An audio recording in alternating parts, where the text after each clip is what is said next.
Nah, baik, di sini saya akan menjelaskan tentang operation management.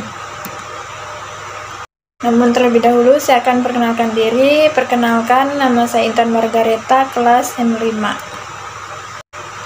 Yang pertama yaitu pengertian manajemen operasi. Pengertian manajemen operasi dibagi menjadi dua. Yang pertama, manajemen operasi adalah serangkaian kegiatan yang membuat barang dan jasa melalui perubahan masukan menjadi keluar. Yang kedua, manajemen operasi merupakan usaha-usaha pengelolaan secara optimal menggunakan sumber daya atau faktor-faktor produksi dalam proses transformasi menjadi barang atau jasa. Pertanyaan yang kedua, jelaskan peran manajemen operasi dalam organisasi berdasarkan integrasinya dengan bidang pemasaran, keuangan, dan fungsi pendukung lainnya. Tugas pokok manajemen pemasaran atau marketing manajemen adalah memasarkan produk perusahaan sehingga mencapai tingkat keuntungan jangka panjang perusahaan. Untuk menjamin kelangsungan hidup serta mengembangkan perusahaan, manajemen keuangan berperan penting bagi perusahaan karena manajemen keuangan membahas, mengkaji, dan menganalisis tentang bagaimana mempergunakan seluruh sumber daya perusahaan untuk mencari dana, pengelolaan dana, dan pembagian dana dengan tujuan mampu memberikan profit bagi pemegang saham dan mengembangkan usaha. Pertanyaan yang ketiga yaitu jelaskan perbedaan antara konsumen eksternal dan konsumen internal. B. Supplier eksternal dan supplier internal.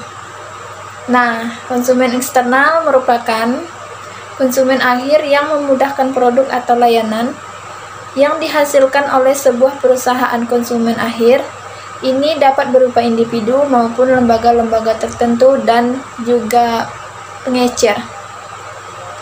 Konsumen internal merupakan karyawan yang mengandalkan input dari karyawan lain atau proses lainnya dalam sebuah perusahaan untuk dapat melakukan pekerjaan mereka. Jadi, karyawan A baru bisa memulai tugasnya setelah mendapatkan input dari karyawan B misalnya.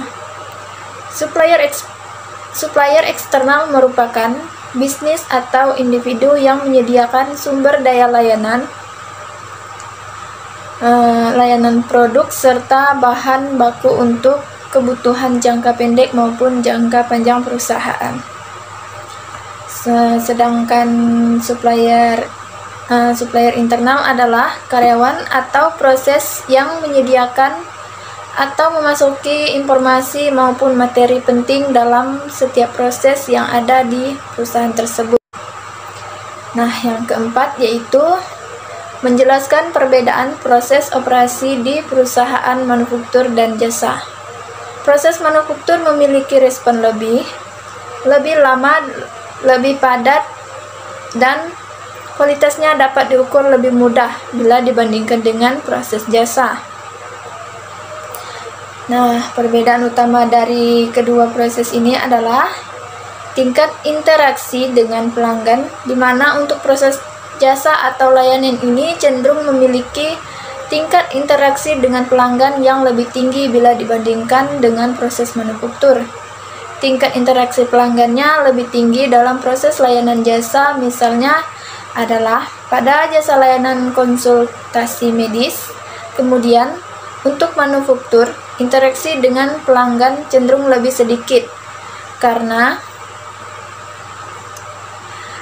untuk membuat sebuah produk manufaktur, perusahaan tidak harus bertemu dengan semua pelanggannya atau bertemu dengan pelanggan tertentu karena mereka cenderung menangkap keinginan dan kebutuhan pelanggan secara global atau secara keseluruhan. Yang kelima yaitu jelaskan definisi tujuan dan contoh proyek dalam dunia bisnis dan kehidupan sehari-hari. Tujuan utama proyek menyelesaikan proyek tepat waktu atau lebih awal. Yang kedua, tidak melebihi anggaran. Yang ketiga, sesuai spesifikasi guna memuaskan pelanggan. Contoh proyek dalam dunia bisnis: melakukan audit perusahaan, merencanakan merger, membuat kampanye iklan, merekayasa ulang proses pengembangan pelayanan atau produk baru, dan menstabilkan aliansi strategis. Contoh proyek dalam kehidupan sehari-hari yaitu merencanakan pernikahan, merambah kamar mandi, menulis makalah, atau mengatur pesta kejutan. Yang keenam, jelaskan hubungan antara kualitas, waktu, dan biaya dalam pelaksanaan sebuah proyek. Kualitas merupakan seperti apa kualitas yang diinginkan, sedangkan waktu yaitu berapa lama waktu durasi yang dibutuhkan, dan biaya yaitu merupakan banyaknya biaya yang dibutuhkan. Nah, yang nomor 7, jelaskan kurva project life cycle. Kurva project life cycle adalah phase atau tahap pengerjaan proyek dari awal sampai akhir. Dalam PMBOK 6 tahun. Edition tahap atau phase tersebut minimum terdiri dari 4 tahap, tergantung pada ukuran dan kompleksitas dari proyek itu sendiri. Di antaranya tahap memulai, yang kedua tahap persiapan, dan yang ketiga tahap pelaksanaan. 8. Jelaskan dimensi-dimensi yang terdapat dalam manajemen kualitas.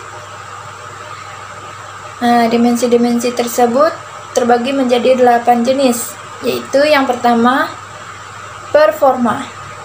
Performa merupakan karakteristik dasar dari sebuah produk yang ditawarkan kepada pelanggan. Yang kedua, fitur. Fitur yaitu karakteristik tambahan yang ada pada sebuah produk. Yang ketiga, kehandalan. Kehandalan yang mencerminkan kemungkinan produk rusak pada periode waktu tertentu. Nah, yang keempat, kesesuaian. Tingkat kesesuaian produk yang dihasilkan dengan spesifikasi yang direncanakan. Nah, yang kelima, ketahanan. Jumlah penggunaan yang dapat dimanfaatkan pelanggan sebelum. Yang keenam, serviceability. Kecepatan, kesopanan, dan kompetensi dalam melakukan perbaikan. Yang ketujuh, yaitu estetika. Bagaimana produk terlihat, terdengar, atau secara umum terasa oleh pelanggan. Dan yang terakhir, kualitas yang dipersiapkan. Persepsi ini yang dimiliki pelanggan saat membandingkan produk lainnya. Nah, sekian presentasi yang dapat saya sampaikan. Saya ucapkan terima kasih.